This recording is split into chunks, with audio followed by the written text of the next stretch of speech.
मिले न फूल तो कांटों, मिले न फूल तो कांटों से, और कुछ देर ठहर, रात बाकी है अभी, पाके तुझको तुझे पाने की हवस बाकी रही न रही है वो कल भी पास पास, वो शाम कुछ अजीब थी।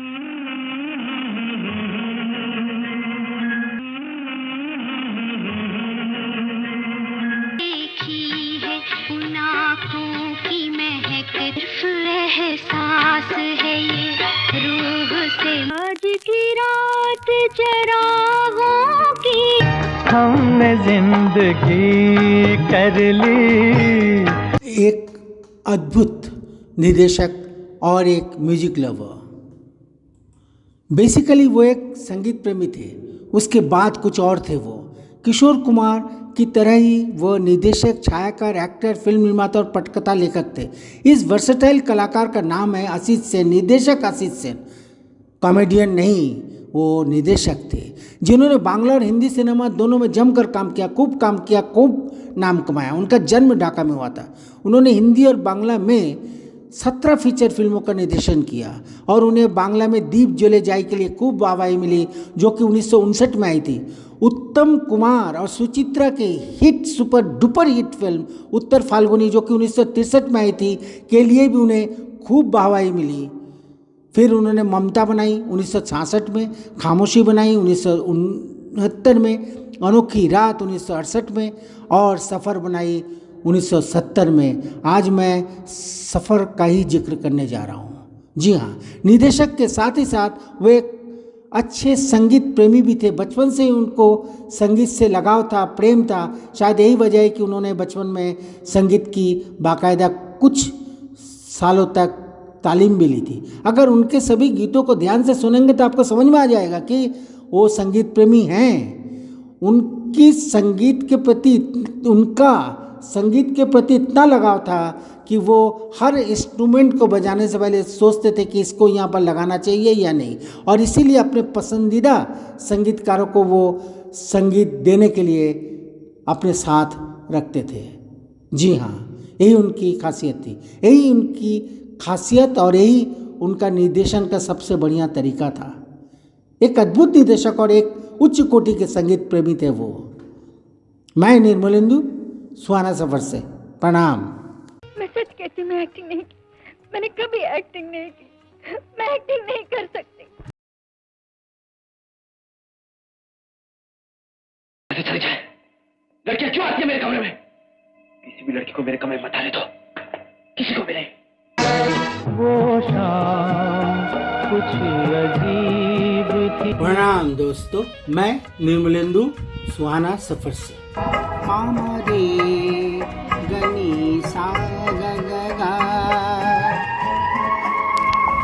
आज हम आपको एक खास फिल्म के बारे में बताएंगे। उस फिल्म का नाम है खामोशी।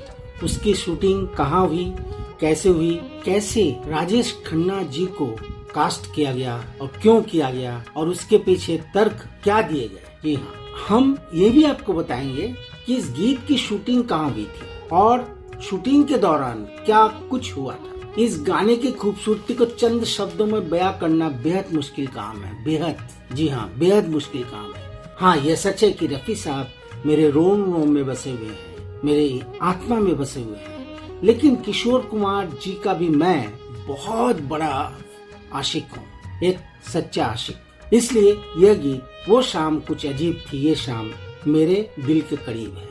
वो कल भी पास पास थी। यह गीत उनके अन्य गीतों की तरह ही मेरी आत्मा को अलग तरह से प्रभावित करता है। मैं कोलकाता का निवासी हूँ। जब भी मैं घर यानी कोलकाता जाता हूँ और जब भी मैं हावड़ा ब्रिज से होकर गुजरता हूँ, तो यही एक गीत है जो उस समय मेरे दिमाग में अपने आप बज उठता है और अपने मधुर स्वर में मुझे कहता है कि ना जाने क्यों लगा मुझे कि मुस्कुरा रही है।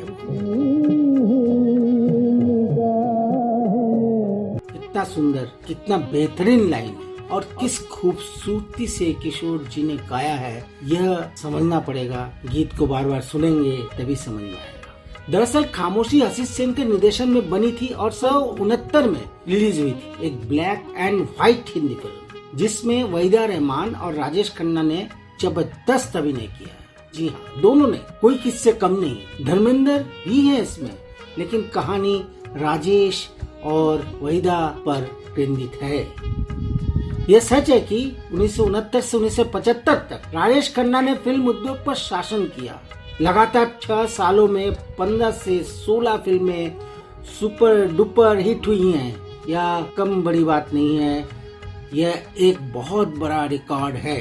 उनकी गाड़ी आते ही कहते हैं कि लड़कियों की लाइनें लग जाती थी। लगभग 6 साल राज किया जनाब उन्होंने, उनका कोई तोड़ नहीं था। कभी शर्मिला टैगोर ने कहा था कि उनकी गाड़ी लगते ही लड़कियां उनकी गाड़ी को चूमने लगती हैं। वाह क्या बात। मैं उन दिनों मुंबई में था, मैंने उनका रुतबा अपनी आंखों से देखा है। निर्माता व निर्देशक उन्हें साइन कराने के लिए उनके घर के सामने लाइन लगाकर घंटों खड़े रहते थे, इस उम्मीद पर कि बस एक फिल्म राजेश खन्ना के साथ बना लेंगे तो उनका बेड़ा पार हो जाएगा, घर की माली हालत ठीक हो जाएगी, कुछ पैसे कमा लेंगे।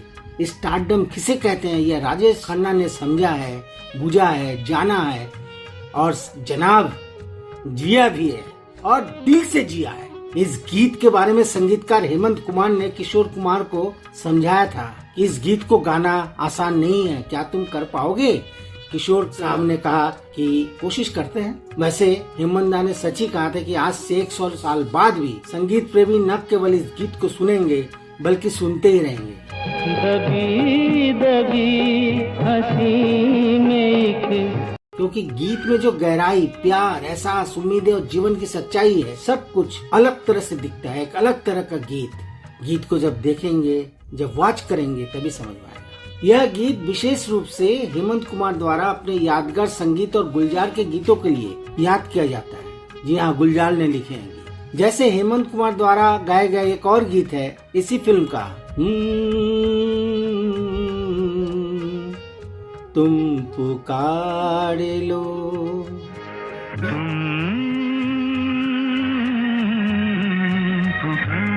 भी एक बेहद ही खूबसूरत गीत है। इस गीत की चर्चा मैं किसी एपिसोड में करूंगा क्योंकि इस गीत के साथ भी कुछ किस्से हैं। दरअसल कमल बोस की ब्लैक एंड व्हाइट सिनेमाटोग्राफी वास्तव में इस फिल्म को सबसे अलग बनाती है। आप पिक्चराइजेशन देखेंगे तभी समझ में आएगा कि किस तरह से उन्होंने दूर से शॉट लिया है और इसीलिए उनको 18वें फिल्म फेयर पुरस्कारों से सम्मानित किया गया था सर्वश्रेष्ठ सिनेमाटोग्राफर के रूप में।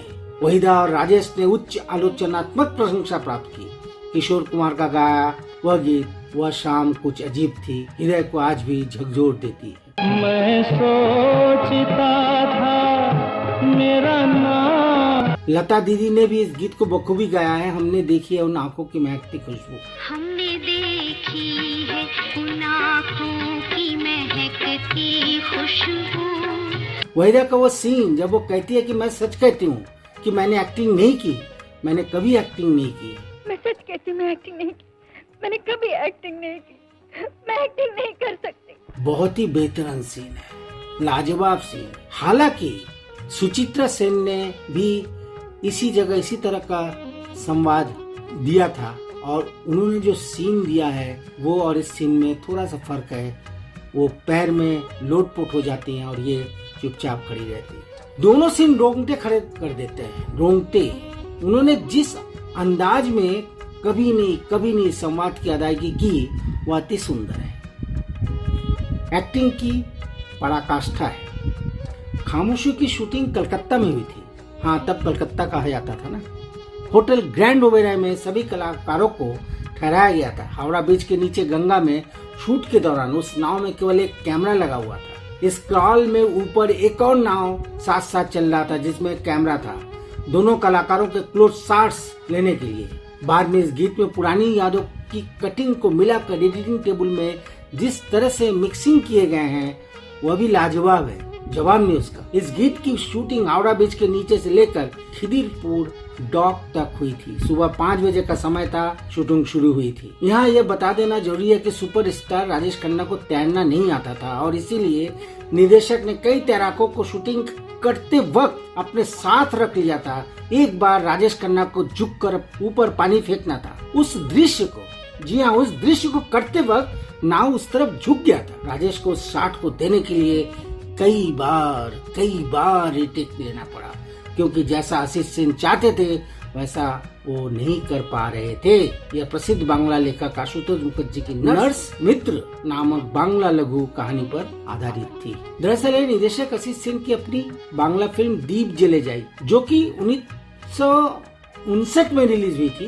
की रीमेक है, जिसमें सुचित्रा सेन ने अभिनय किया था। यह वही दृश्य है जिसमें सुचित्रा सेन कहती है कि मैं अभिनय नहीं कर सकती। বিশ্বাস করো,